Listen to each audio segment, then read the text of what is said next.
ఓం సాయిరామ్.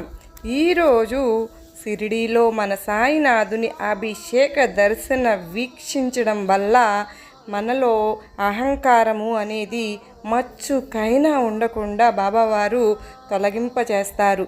ఆ అహంకారము మానవుని పతనానికి కారణము అవుతుంది.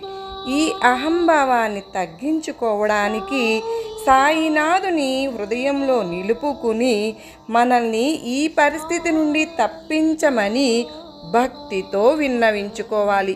కొంతమంది సమస్యలు ఎదురు కాగానే వాటిని అర్థం చేసుకోకుండా తమ శక్తే చాలును అని అసహనంతో ఆకస్మికంగా తొందరపాటు నిర్ణయాలు తీసుకుని నష్టపోతారు. కానీ మనకు ప్రత్యక్ష దైవం అయిన సాయినాథుని ప్రార్థించి పరిష్కారం కనుగొంటే పని తప్పక జయప్రదమవుతుంది. సర్వేజన